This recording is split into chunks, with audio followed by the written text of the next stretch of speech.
You know that saying, a man's home is his castle?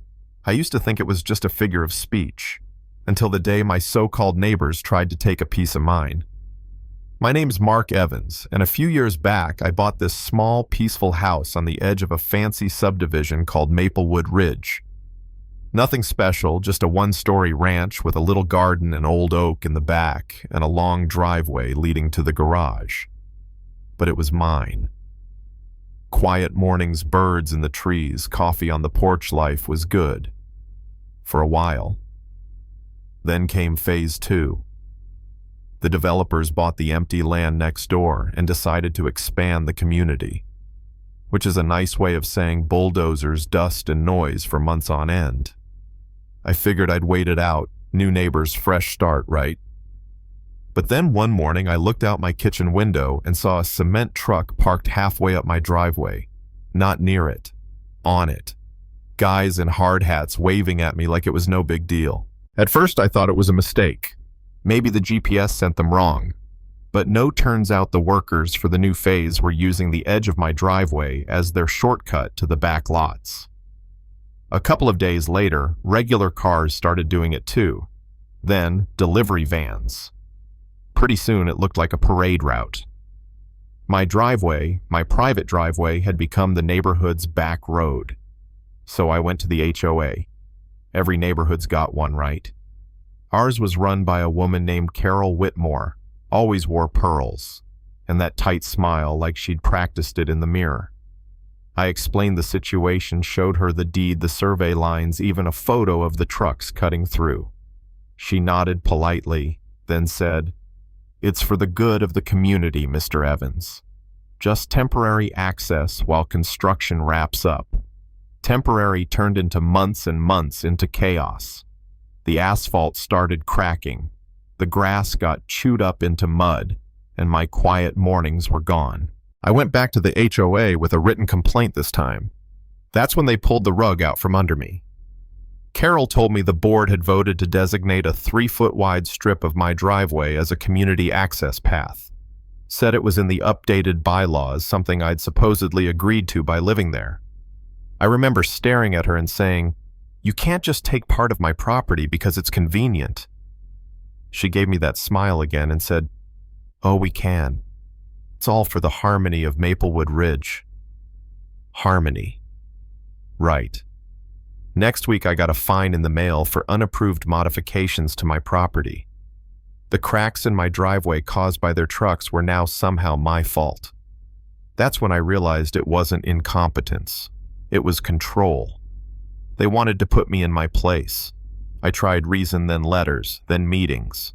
Each time it was the same smug faces, legal jargon, zero empathy.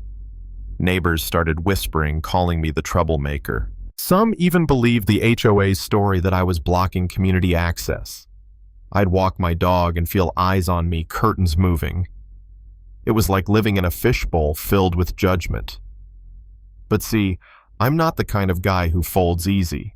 I started documenting everything, photos, videos, certified mail. I found a lawyer who specialized in property disputes, a gruff old guy named Sanders. After an hour flipping through my papers, he said, "They don't have a leg to stand on. No easement, no consent, no compensation. Classic overreach." Hearing that was like breathing again. Of course, lawsuits cost money, and HOA pockets are deep because they're filled with everyone's dues, including mine. I'd be paying to fight the people robbing me.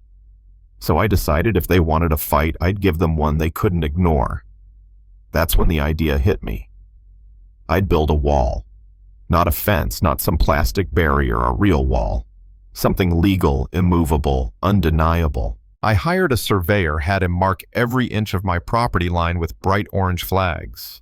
The 3-foot community path, they claimed, pure fiction. Then I went to the city, got a permit for a decorative retaining wall perfectly within code. Saturday morning at dawn, the construction crew showed up. The sound of the jackhammer cutting the asphalt was the sweetest thing I'd ever heard. Within minutes, Carol stormed out of her house in her robe, yelling, "You can't do that! That's HOA property!" I held up the city permit like a badge. Looks like it's mine, Carol, I said, and I'm improving it. By noon, half the neighborhood had gathered. HOA board members waving papers shouting about fines and violations. Someone called the cops. The officers took one look at the permit, talked to the city office over the phone, and shrugged. "He's got the right to build, ma'am," one of them said. "This is a civil matter. You could have heard a pin drop." That day I finally saw fear in Carol's eyes. The wall rose inch by inch, gray blocks stacking like the spine of a giant. When the last piece went in, it wasn't just a structure, it was a line drawn in stone. My property, my peace, my stand. Of course, the HOA didn't stop there. The fines came rolling in, one for the wall color, another for disrupting community traffic flow. I ignored everyone, forwarded them all to Sanders, who replied with short, cold letters threatening countersuits for harassment. They tried to turn more neighbors against me, saying I was hurting property values. Some bought it, others didn't. One old-timer, Mr. Crane, patted my shoulder at the mailbox and said, "Good for you, son." Someone needed to put them in their place. Then the HOA pulled their pettiest move, yet they planted a row of tall hedges right up against my wall, trying to block my view and make it look ugly. But that, as it turned out, was their biggest mistake. The landscapers they hired trampled part of my property again, so I decided to make it official. I sat down with Sanders and drafted a letter to the HOA, an invoice, really, for unauthorized land use property damage and ongoing rental fees for the airspace their hedge was invading. We called it a tenancy at will. Totally legal, painfully expensive. When I dropped it in Carol's mailbox, I swear I could feel the heat radiating from her house. A week later, their lawyer sent me a pompous letter calling my claims ridiculous. But behind all the fancy words, you could smell the panic.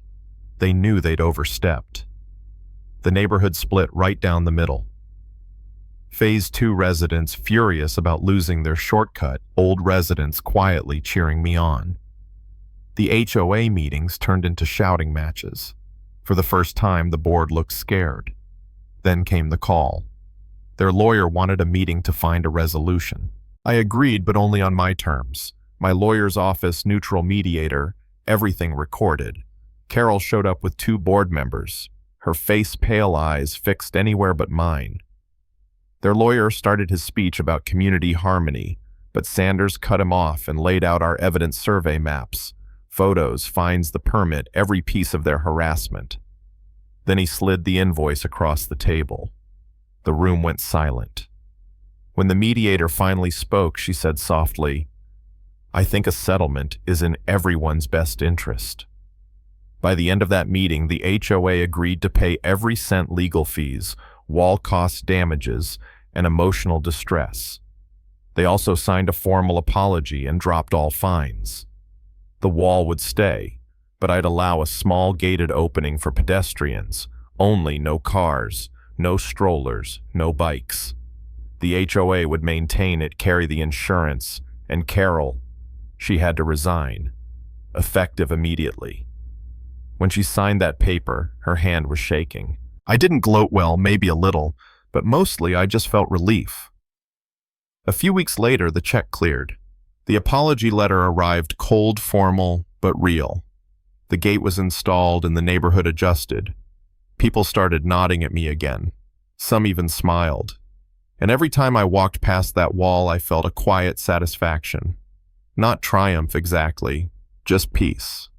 You'd think I built it to keep people out, but the truth is, I built it to remind myself where I stand.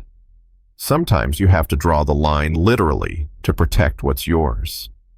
So yeah, that's how I ended up being the guy who made the HOA pay rent for trespassing on his own driveway. Some folks call me stubborn. I call it standing up for myself. What about you? If your neighbors or your HOA tried to take a piece of your home, would you fight back? Or would you let it slide to keep the peace? Tell me in the comments, because I've learned one thing for sure. Peace isn't always given. Sometimes you've got to build it.